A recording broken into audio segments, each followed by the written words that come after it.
Asthma is common among Australians. 16 out of every 100 children have asthma, and 11 out of every 100 adults have it. In fact, you probably know someone with asthma.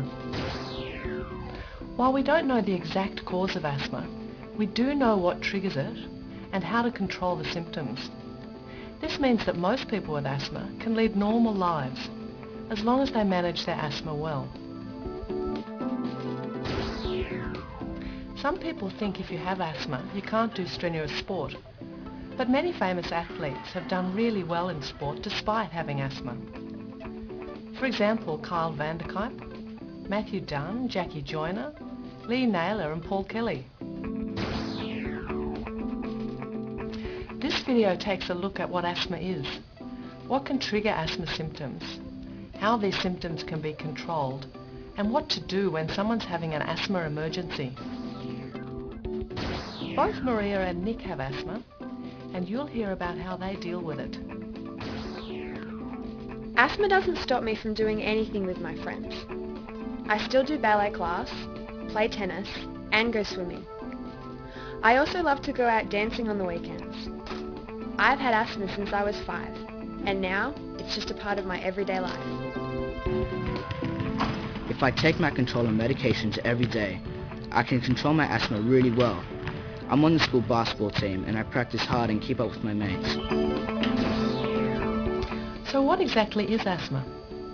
Let's see what happens inside normal lungs and what changes happen in people with asthma.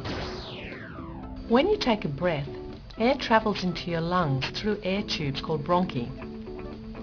As the air moves further and deeper into your lungs, these air tubes branch into smaller and smaller tubes which eventually end in little balloons called alveoli.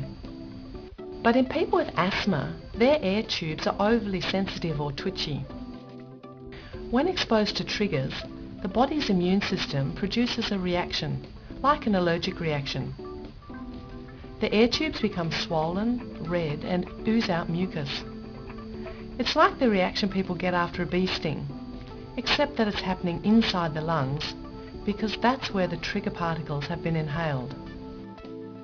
When this happens, the air tubes become narrow, and it's difficult for air to get in and out. A person with asthma feels like their chest is tightening, and it's hard for them to take a deep breath. They might also begin to wheeze and cough. So the main symptoms of asthma are coughing, wheezing, and finding it hard to breathe. This means it's important for people with asthma to avoid the triggers which cause their air tubes to react like this. Different people can have different triggers.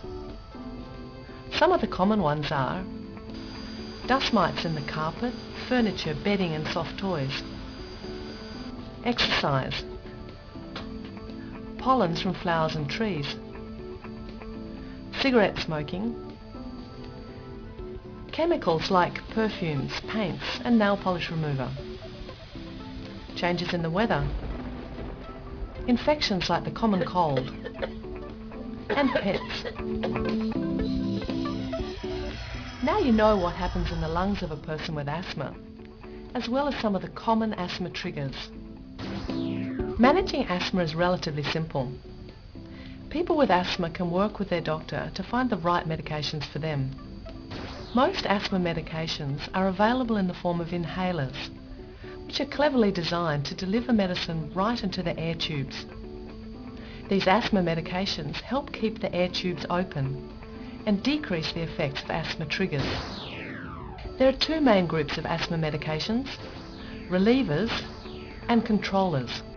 Let's talk about relievers first. These work quickly to relax and open up the air tubes. You can use relievers as required.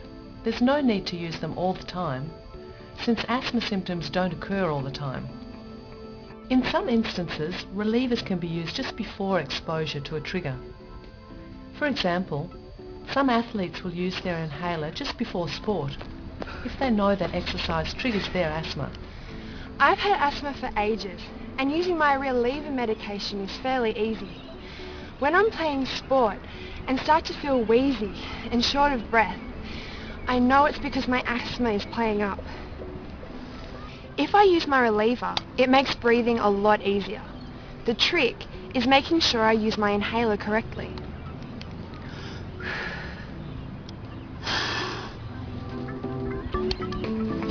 The second major group of medications is controllers. These prevent the air tubes of a person with asthma from overreacting to triggers in the first place. So they're good for people who are regularly having asthma symptoms. These medications have to be taken every day. We have good evidence that controllers reduce asthma symptoms and mean that people need to use their reliever medications less often. So taking controllers means people have better control over their asthma. But you need to use controller medications every day, even if you're not having daily symptoms. Taking my controller every day has really helped to control my asthma symptoms. I hardly ever feel wheezy. I only have to use it twice a day, and I've got a reminder on my mobile phone just in case I forget. So I've written that down here. A doctor will prescribe the medications which are appropriate for a young person with asthma. So up the top here it describes what you might feel like. Each individual asthma plan will depend on how often symptoms occur and how much the symptoms affect the person. A pharmacist can check whether the inhalers are being used effectively and offer tips on how to get the most benefit from the medications. Press it, and then inhale 4 times. Nick!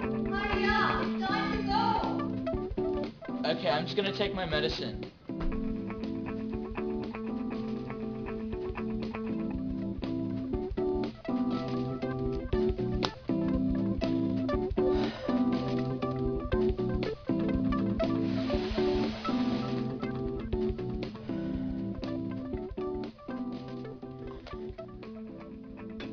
I'm coming. To recap, relievers are used when asthma symptoms occur and offer quick relief. Controllers are used every day and reduce symptoms and the need for reliever medication. People can learn to self-manage their asthma with a combination of information, an asthma action plan from their doctor, and regular review of how things are going with their doctor.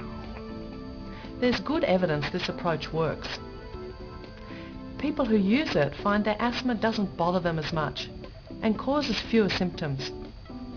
They also have fewer severe asthma episodes, for example needing a visit to the doctor or an admission to hospital.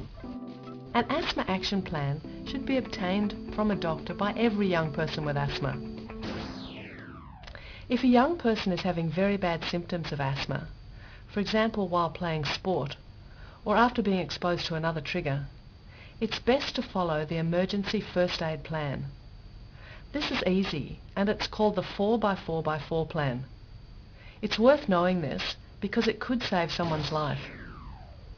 First, the person with asthma should be placed in a sitting position and given 4 puffs of their reliever medication with a spacer device, one at a time. If the asthma symptoms don't improve in 4 minutes, another 4 puffs of the reliever medication should be given and an ambulance should be called. While you wait for the ambulance, you can keep giving the reliever medication in the same way. So give 4 puffs every 4 minutes. When you see someone having a severe asthma attack, you can help to deliver first aid by following this simple 4x4x4 rule and calling for an ambulance if there's no improvement in symptoms. Breathing is something you do thousands of times a day and you don't give a second thought to it. For people with asthma, breathing easily is not something they take for granted. But people with asthma, like Maria and Nick, can lead completely normal lives by managing their asthma well. This means avoiding their triggers and using an asthma action plan to use their reliever and controller medications. We hope this DVD has helped you learn how to manage your own asthma better, or how to help someone else in an asthma emergency.